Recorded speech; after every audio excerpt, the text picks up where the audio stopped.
कभी नीले ड्रम में लाश,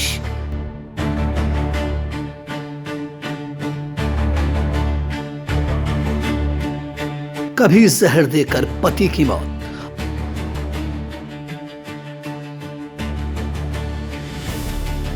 और कभी हनीमून पर हत्या।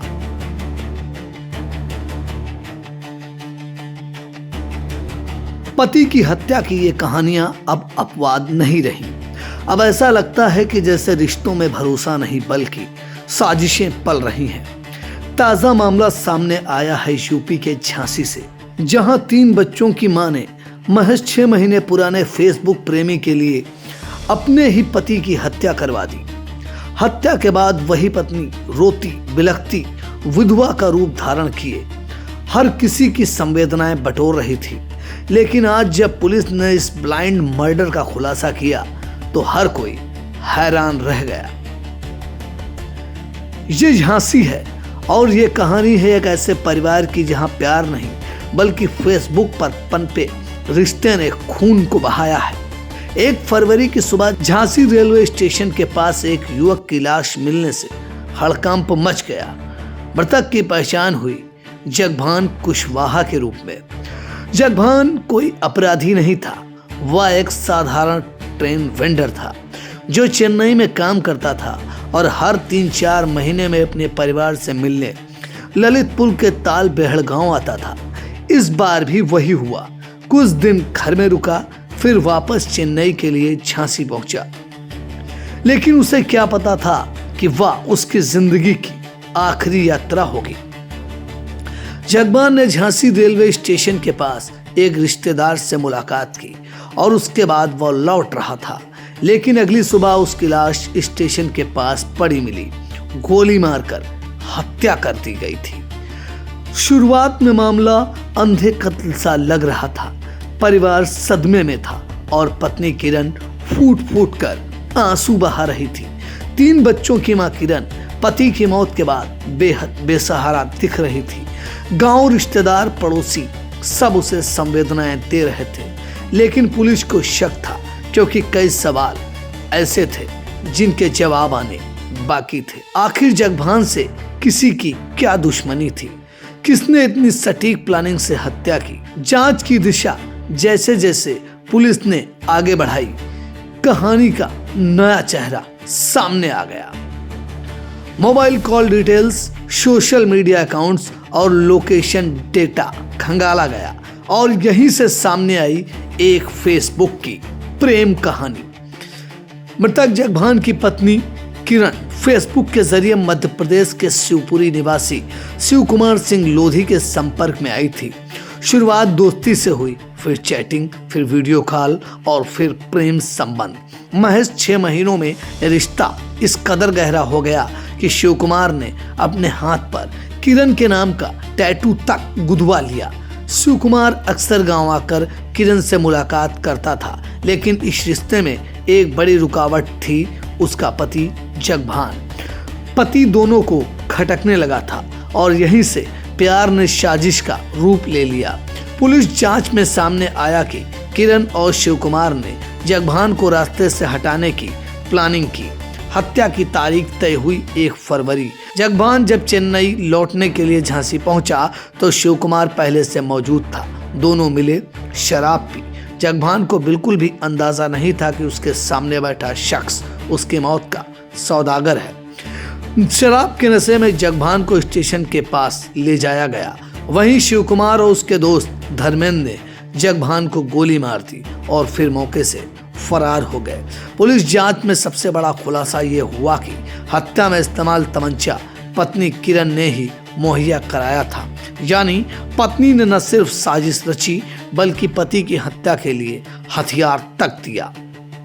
हत्या के बाद किरण ने विधवा का नाटक किया, रोई बिलखी और खुद को बेगुनाह साबित करती रही, लेकिन सच ज्यादा दिन छिप न सका। पुलिस ने प्रेमी शिव कुमार और उसके दोस्त धर्मेंद्र और पत्नी किरण समेत तीनों को गिरफ्तार कर लिया है। इनके पास से तमंचा, कारतूस और मोबाइल फोन बरामद हुए हैं। किरण के 2 बेटे और 1 बेटी हैं। 3 मासूम बच्चे अब बिना पिता के हैं और मां जेल में। ये कहानी सिर्फ एक हत्या की नहीं बल्कि टूटते रिश्तों और बिलखते परिवारों की है। पुलिस की जांच में सामने आया कि मृतक की पत्नी के प्रेम संबंध थे, उसी के साथ मिलकर हत्या की साजिश रची गई। तमंचा भी पत्नी द्वारा ही उपलब्ध कराया गया था। तीनों आरोपियों को गिरफ्तार कर लिया गया है और जांच की विधिक कार्रवाई पुलिस द्वारा की जा रही है। ये थाना नवाबाद पुलिस को 1 फरवरी को स्टेशन के पीछे पुलिया नंबर 9 की ओर जाने वाले रास्ते पर एक शव पड़ा होने की सूचना प्राप्त हुई थी। तत्समय पुलिस ने तत्काल मौके पर पहुंचकर शव को केवल कब्जे में लेकर आवश्यक विधिक प्रक्रिया पूर्ण की थी तथा शव के पास से ही कुछ प्रपत्र मिले थे, जिससे उसकी पहचान जगभान कुशवाहा निवासी तालबेहट ललितपुर के रूप में हुई थी। उसके बाद इस मृतक के पुत्र की ओर से एक अभियोग अज्ञात व्यक्ति के विरुद्ध हत्या के संबंध में पंजीकृत कराया गया था। प्रकरण में आज वरिष्ठ पुलिस अधीक्षक महोदय के निर्देशन में तत्समय से ही 3 पुलिस टीम प्रकरण के खुलासे के लिए निरंतर गठित थी, जो तत्पर थी लगातार इस प्रकरण के खुलासे के लिए। आज उसी प्रकरण का खुलासा करते हुए 3 व्यक्तियों को गिरफ्तार किया गया है। जो मृतक की पत्नी है, उनके संबंध एक शिव कुमार लोधी निवासी शिवपुरी मध्य प्रदेश व्यक्ति के साथ थे और मृतक की पत्नी ने ही अपने प्रेमी के साथ मिलकर इस घटना का षड्यंत्र रचा था और प्रेमी ने अपने दोस्त के साथ मिलकर ये घटना घटित की है।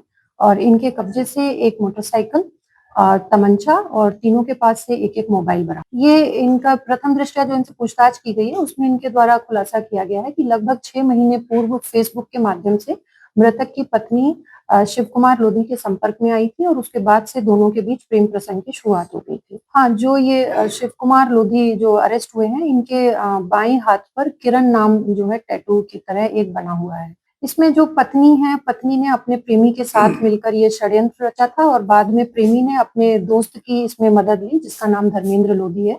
उसकी सहायता से उसने ये घटना को अंजाम दिया। ये जो मृतक की पत्नी है, इसको पत्नी के 2 प्रेमी ने एक सिम प्रोवाइड कराई थी, जिससे कि वो आराम से उससे बातचीत कर सके और वो सिम उसी के माध्यम से ये लोग आपस में बात करते थे। और जिस दिन ये घटना की गई है, उस दिन भी उसी सिम का प्रयोग करते हुए मृतका ने अपने प्रेमी को अपने पति के घर से निकलने की सूचना दी। ये अभी विवेचना में इन तथ्यों को और स्पष्ट किया जा रहा है, लेकिन फिलहाल ऐसा ये पता चला है कि ये उसी के द्वारा उपलब्ध कराया गया, पत्नी के द्वारा। यह मामला सिर्फ अपराध नहीं बल्कि एक बड़ा सामाजिक सवाल भी है।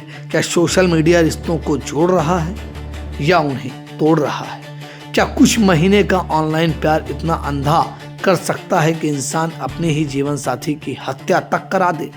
झांसी की वारदात एक चेतावनी है कि रिश्तों में संवाद टूटे तो साजिश जन्म लेती है और जब प्यार हदें पार कर जाए तो उसका अंजाम खून से लिखा जाता है। झांसी से आई सनसनीखेज वारदात ने एक बार फिर सभी को सोचने पर मजबूर कर दिया है कि अपराधी अब बाहर नहीं, कभी कभी घर के भीतर भी होते हैं।